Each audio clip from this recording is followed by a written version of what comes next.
Let me get that quick. Oh. You're still organized like the producer you are. Well, listen, she spoke a little bit before the film, and as you know that I've known Charlie for some time, and Kathy and I hired him on our show, The Awful Truth, and was one of our great segment producers. I don't know if you remember the show, but Charlie worked on a number of our most popular segments, like the Sodomobile, where we took a pink Winnebago and drove it to all the states where being gay is illegal at that time, 1998. And we had 20 gay guys in the back of the Bago, and I was the designated heterosexual driving it. And they literally, because it's a documentary, it's non-fiction, we actually drove to each of these states so they could have sex in the state and break the law. An act of civil disobedience. And in the tradition of the Freedom Riders. Exactly. My favorite one was when we went to the Four Corners and we parked the bus right there on that marker, where we got to do 4 states at once.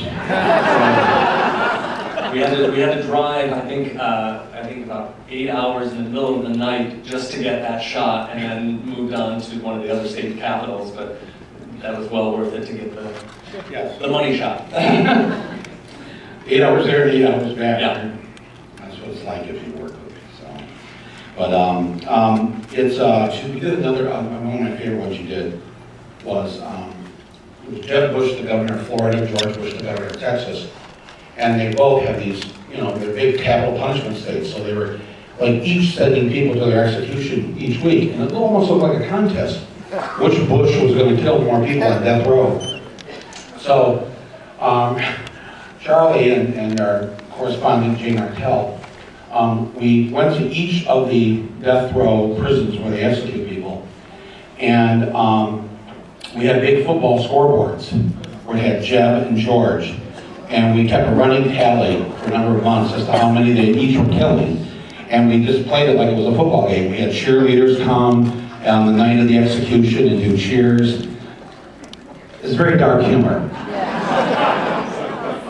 We, in fact, I learned a valuable lesson from Michael on that piece, because obviously the pro death penalty folks realized that what we were doing was satire, and so they were really pissed off at us. They were angry. But even our friends in the ACLU and our friends on the left who were anti-death penalty, they were also angry about what we were doing. So that was always a sign that we were doing something right. When Well, to them, they thought we were making fun of Yes, it, exactly. but we were trying to make a damning political statement. And they loved it when the piece actually aired, Yeah. and they saw it air, they of course loved it. But at the time, they couldn't get their heads around. How can you blame them? We've got cheerleaders going, kill that man. Hey, we were nominated for the Emmy 4 times.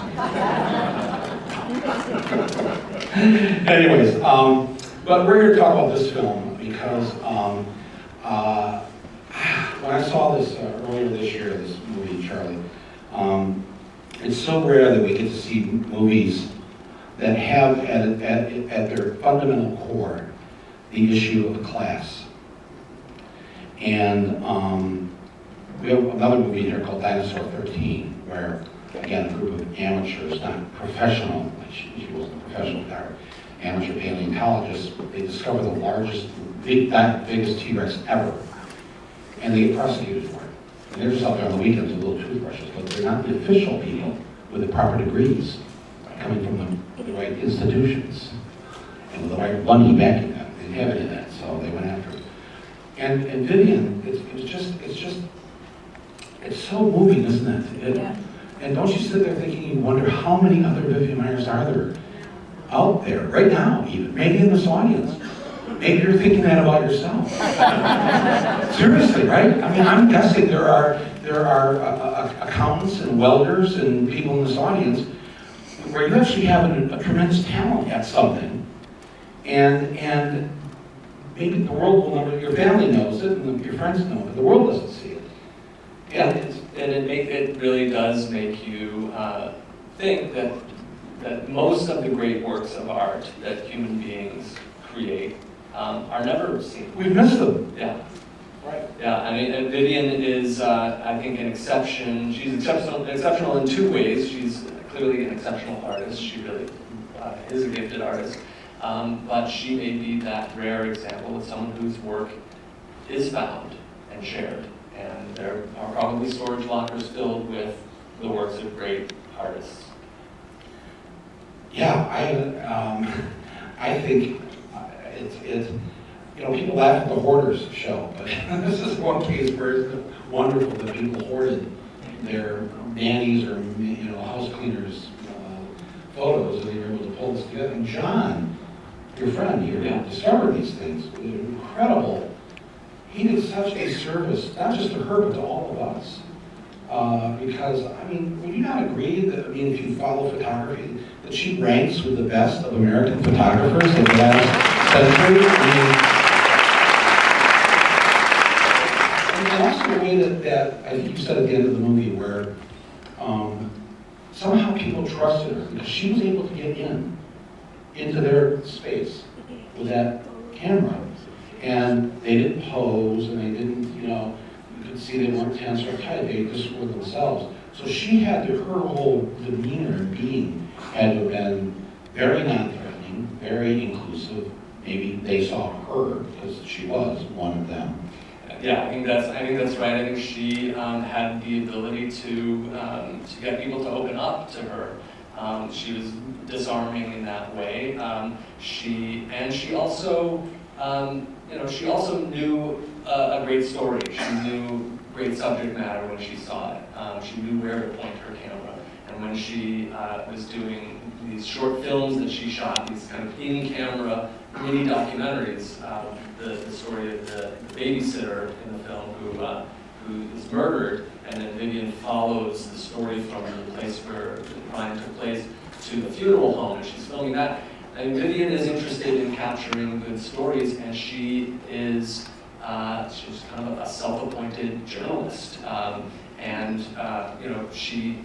she was willing to put herself out there in order to create her art, and she did it. What's incredible is that she did it day after day, year after year, sometimes shooting basically a roll of film a day for 5 decades. And did that without any of the feedback, without any of the validation that she is getting now. And it doesn't, some people have suggested that somehow made her a pure artist, that she did this intentionally because she was too good for this world, that she somehow was a more pure artist because she didn't need the validation or the praise of others. I think it's heroic that she was able to do that without the praise, but it doesn't make her a better artist because she didn't seek to have her work shared. I think she's a great artist because of the work that she did. Well, what do you think it is? Because, most people I know who are artists, and I don't mean just photographers or painters, but musicians, filmmakers, there's something in the ego, and I don't use that word the healthy part of one's ego wants to share. If you've done something, you've made something good, you want to share that with people and get that feedback. And you have a sense that maybe some of that feedback is going to be pretty good. Yeah, and I think, I think that people have, and we include them in the film, made the mistake of assuming that what happened by design. And that because Vivian didn't share her work during her lifetime, she didn't want to share her work during her lifetime. We all know that those aren't the same thing. I imagine there are many of us who want lots of things that haven't come to pass in our own lives. We don't get the lives that we want. We get the lives that happen through a series of accidents and good luck and and also some intention. But I think, as we argue in the film, Vivian did make at least one attempt that we know of to share her work. She reached out to the printer in France and said, "I'd like to show you my work and have it seen. I know it's good, and I'd like to have it printed." And she had these postcards printed of landscapes in France. So I think there were probably other attempts that we just don't know about. I think she probably did make attempts to share her work. It's expensive. It's time-consuming. She's moving from home to home, and also one of those homes is Phil Donahue, at that time the most popular person on daytime television. So it's not like she doesn't have an in somewhere. She's working for somebody that she can show these photographs to, and he can be a connector to whatever.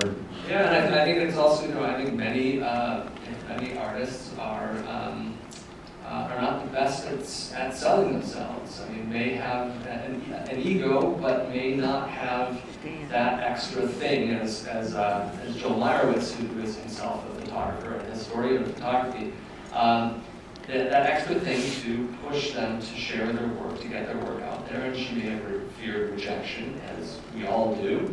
And certainly there were barriers for women, added barriers for women, although there were other women photographers even at the time.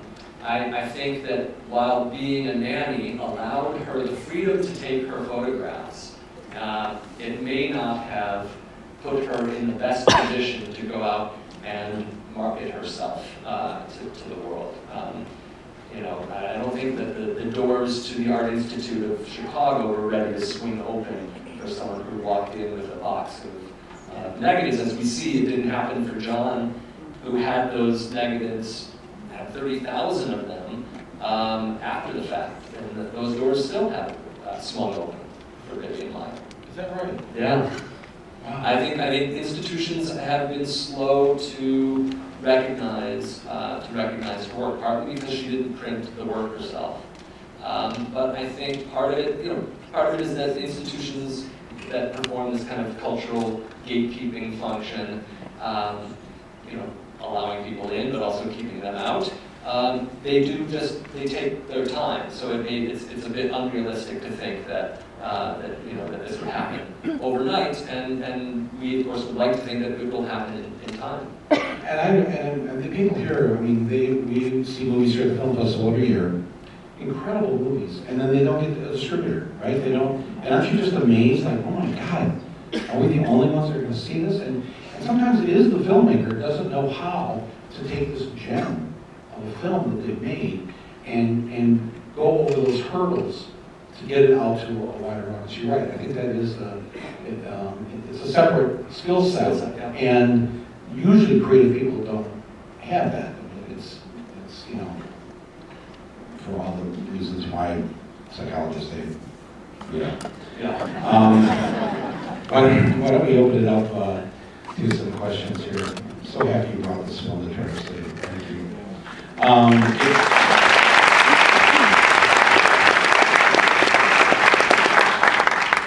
This man right here. Yes. Yes. I've always been struck by how much great art comes from pain, whether it's Tchaikovsky or Van Gogh or Muddy Waters. And sometimes I feel a little guilty that I get pleasure from seeing the work that was produced by pain. I see Vivian as someone who suffered. Obviously she had problems that led her to force feed the child and have unusual interactions with a man who wasn't probably trying to molest her. And socially, I think I see pain. Just wondering what role her pain, in your view, how it led to the art that she created. I can imagine that her suffering perhaps led her to spot the shots that she had the empathy for the people who were suffering themselves, and also perhaps there was something in her that allowed them to let her closer. Any thoughts about that? Well, that was very well said. I agree with everything you just said. I think you sort of answered your own question, and I would agree with it. I think the very thing that, first of all, that we were talking about comedians earlier using their pain to, as a source for their material, to work out the demons and turn it into comedy. And I think Vivian turned her own personal, demons, and also, her other experiences into her art. That's what artists do. And that's, I think, why we connect to it. And I think the flip side of the pain is that it does allow for an artist to have empathy for subjects and to see, in particular in photography, to seek out and be observant of the world around you, where the act of creating the art is really looking. And then obviously having the technical skills to capture, these moments.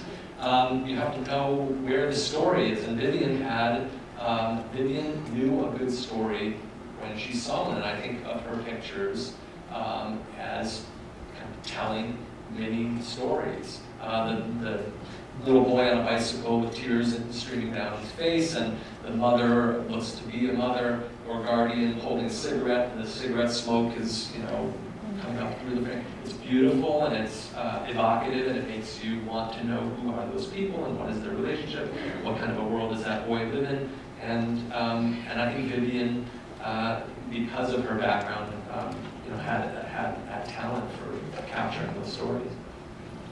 Back in the aisle there, Megan, in the white sweater. I just happen to know everybody's name in here. It was such a great movie, Charlie. It was so beautiful. But and you had such a wealth of her work. It was really wild to hear how much was uncovered, both not just the photographs and the negatives, but even more so the moving images and her own audio tapes. And so my big question for you as a filmmaker is, how tempting was it for you guys in the edit, and as you're constructing the movie and figuring out how you're going to tell it, how tempting was it for you to use more of her own voice? Because I think the balance that you struck was actually perfect. You just got a little bit of her, but did you want to use more? Did you have attempts where you did use more? How did you guys wrangle all of that material? That's a great question about the process of filmmaking. And there is so much, as you know, taking away. And you start out with a very long cut. It has a lot in it, and then you start to pull it back. We've been asked, were there diaries? Did Vivian leave diaries, or were there audio diaries? If we had found something that was, confessional in nature in all this audio, we would have used that. Vivian was it's so intriguing to me that she was this private person, as she is described, and she was, she did not want to share a lot about her past. Although it is worth noting that people who are describing her as private, going back to the issue of class, are her employers. So how much is she really going to share about her private life and her aspirations, or her photographs even, with her employers? By the way, did her employers ask to see her photographs? None of them say that they asked to see her photographs. So anyway, if we found something that was confessional, we would have included that.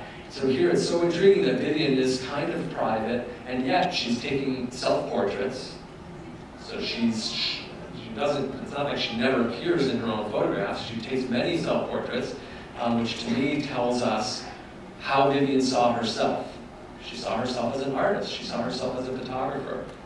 They're like the self-portraits of Van Gogh or Rembrandt. It's painting in their studios, or Velasquez, painting, and you see him painting the portrait. So I think that they tell us a lot about that. The audio, I think, revealed another side of Vivian, where she's incredibly playful with these kids. She describes herself as a mystery woman, but the kids laugh because it's a joke. So for all of the description of Vivian as being so secretive, and it kind of takes on this mysterious air, I think Vivian actually probably cultivated a bit of that sense of mystery and secretiveness as a kind of a game, I think, that she played with her upper class employers. And I think as one of the more astute of her employers notes, Vivian may have somehow looked down on her employers, actually, because she was, I think, quite well educated, although probably informally. She was clearly reading the New York Times. I don't know if the families were, because she was reporting all of them. She may have kind of looked down on her employers in that way. I just want to point out too that the genesis of this film actually is from our friend of the festival and who co-founded the comedy festival here with me, Jeff Garland, right? That's right.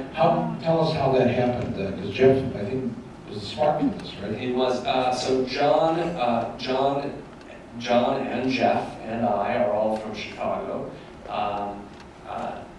John and Jeff met when Jeff reached out to John and said, can I help with this project in any way? Jeff is a photography buff and collector and himself a photographer. And so when he heard about the story, he reached out to John and said, can I help? And John said, well, I'm making this documentary, but I've never made a film before, and I'd like to work with someone who has. And so Jeff actually got in touch with Michael and said, any ideas? And it was actually Michael who said, what about Charlie? Actually, I think you maybe didn't know that Jeff and I knew each other and had made that connection. We were both living in Los Angeles, but had the Chicago connection in common. And Jeff said, oh, I know Charlie. In fact, Jeff's wife had cast a pilot that I did. So there were many, connections that way. And I got a phone call out of the blue from Jeff saying, what do you know about Vivian Maier? And 4 years later, here we are. Cool story. Okay, who's next? Where is the microphone? Yes, ma'am. Yeah, I mean June. okay. I just want to talk about the incredible intimacy in her photographs and that she didn't have it in her life. Do you think that she just, with her dark past and such, that she recognized what she didn't have? But is it a commonality for photographers? Sometimes, they're always outside a lot of times of the subject matter. Do you think that was her motivation to get more of that intimacy as close as she could? These are such good questions, and you're all very good at answering them as well. Because I agree with everything that you said. It is particularly poignant that, in particular, and because of the photographs of children and the photographs of families, to think about Vivian, to think about the photographer and the background of the photographer.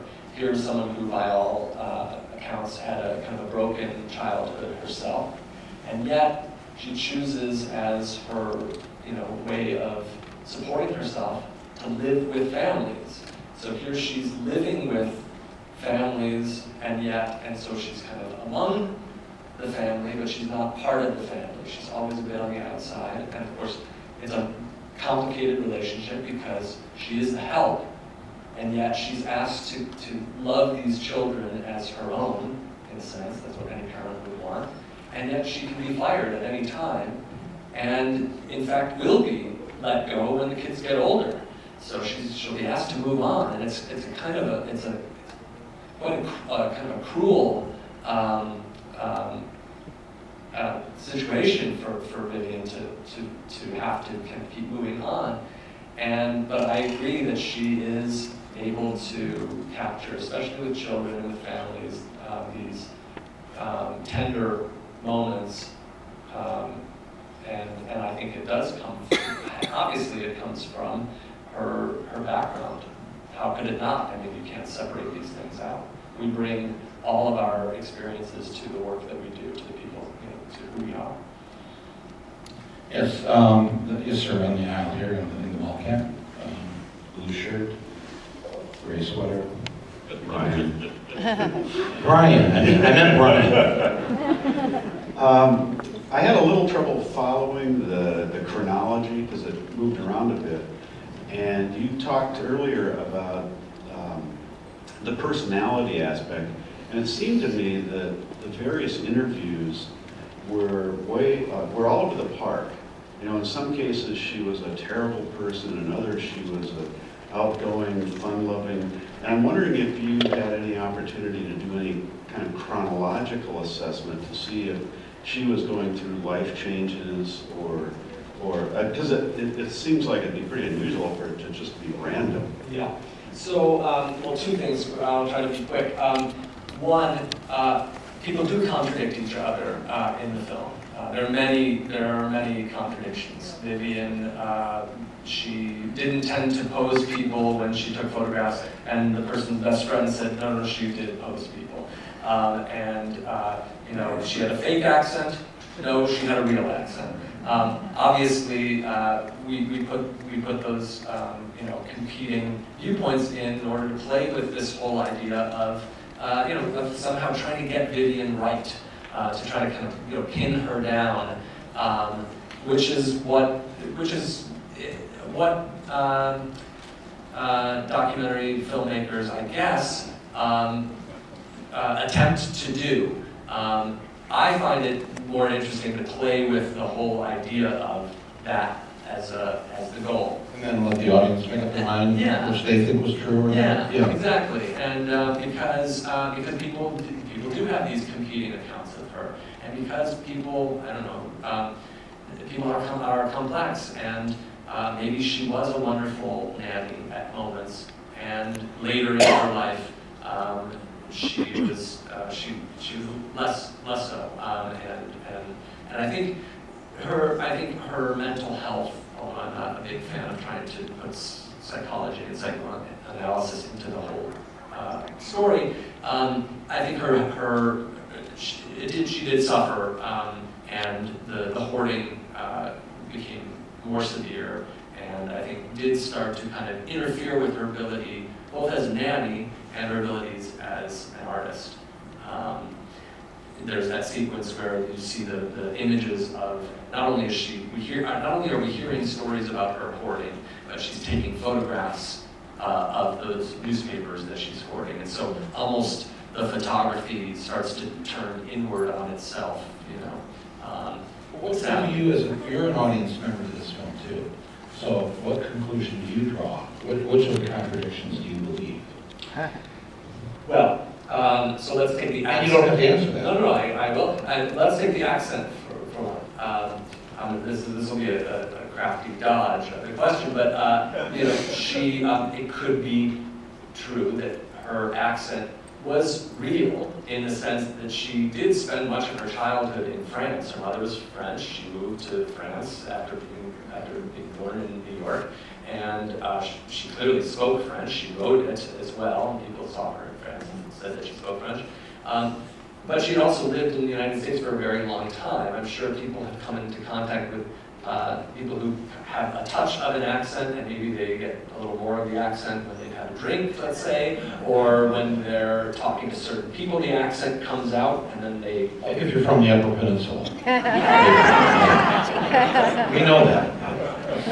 So it may be that both are true, that she did have a real accent, and that maybe she cultivated that French accent to stand out in this little town outside of Chicago because she didn't want to fit in.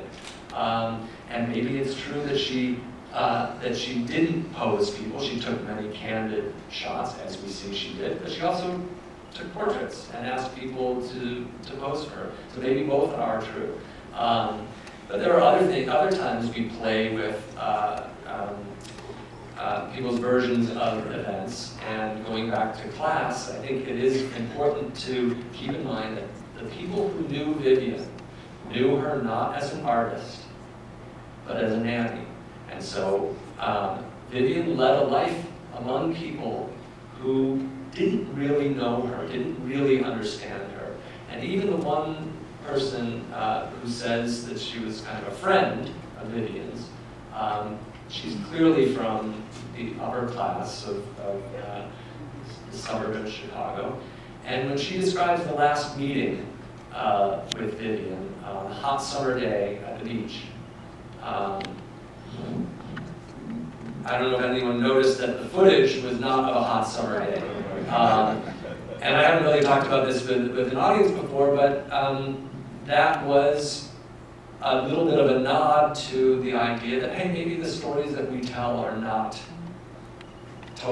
reliable, are not, and maybe it isn't even in a conscious way. Maybe that's how this woman would like to remember their interaction. She would like to remember that she was a little bit nicer to Vivian than she was. And doesn't that strike you as true about how we all behave and how we all would like to believe that we behave? It might even be true for us as documentary filmmakers. That's right. You know, I mean, by the way, you can say anything here for the first time that you've not said because the internet hasn't come to Traverse City yet. So it won't get out of here. Well, I'll stay here. Right? Breaking news here. Yeah. Who's got the next one? Balcony. Oh, the balcony, finally. Hi, thanks for looking up here. My question is, when Miss Maier was no longer the caregiver, how was she cared for? So at the very end of Vivian's life, there were periods when she was homeless, and there were periods at the very end, as we point out in the film, one of the families, the boys from the family that she first babysat for, they took care of her at the end of her life. They paid for an apartment for her to live in Chicago, and kept up the bills on some of the storage lockers. They didn't know about all of the storage lockers, and that's why when Vivian had the accident where she slipped on the ice and stopped paying the bills on one of the storage lockers, that's why that storage locker and its contents were auctioned off, and that's how John made that first purchase of the first box. Okay, thank you for that. One more from the balcony. What do you guys do up there during most of the movie, by the way? Sleep. So it seemed like there were a lot more negatives than there were prints. So was she really more interested in the action of capturing the image than she was in consuming it at all? Well, again, I think we can't assume that because she did print at certain periods, and again, it's a very small fraction.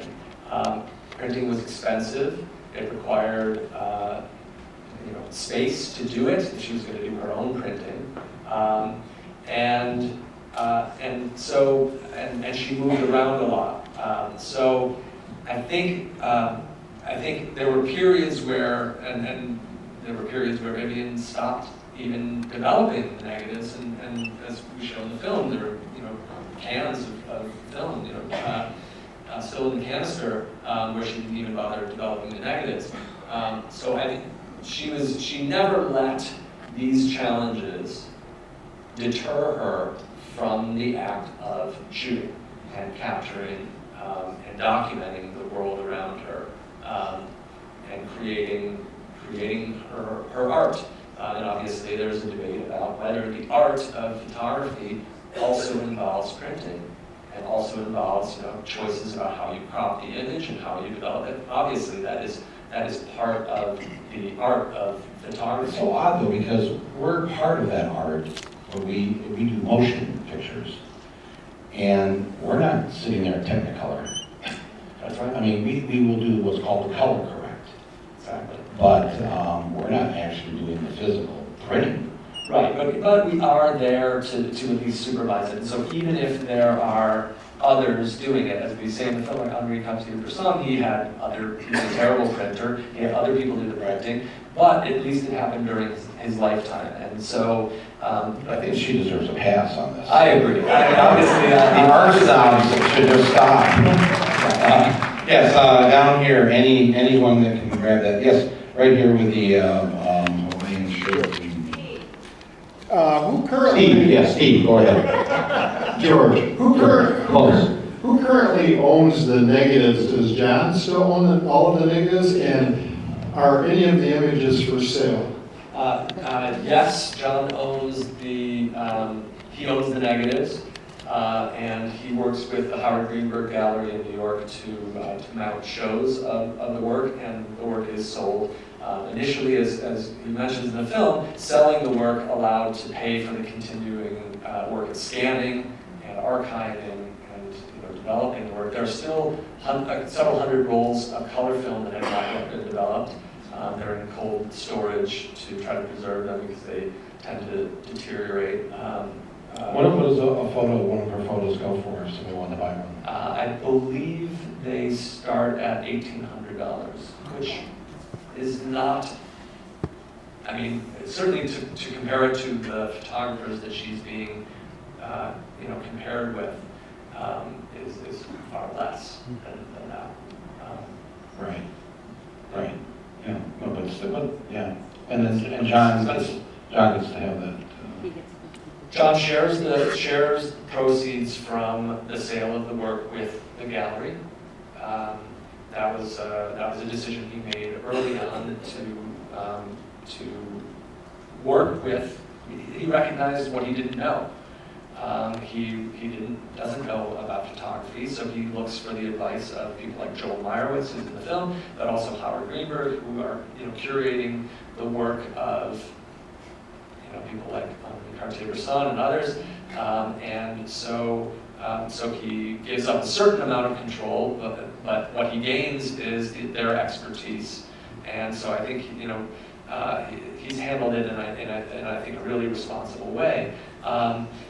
Just in terms of, as long as we're on the subject of money, some of the proceeds from the sale of prints and also proceeds from the film, we have decided to use to set up a scholarship in Vivian Maier's name at the School of the Art Institute in Chicago for young women artists with a preference for photographers, if there happens to be one entering, for them to attend the college. So that, and then there are other philanthropic things to do, but when John first started this, people thought he was crazy, that this was never going to amount to anything, that he was wasting his time and his money and everything else. And so in retrospect, it looks like it was a stroke of entrepreneurial genius. But at the time, I think people thought he was crazy. But I think he has handled it in really incredibly artful and responsible way. Right here. Speaking, where are we at? Right here. Oh, yes, go ahead. Thank you to everyone involved in making the film, and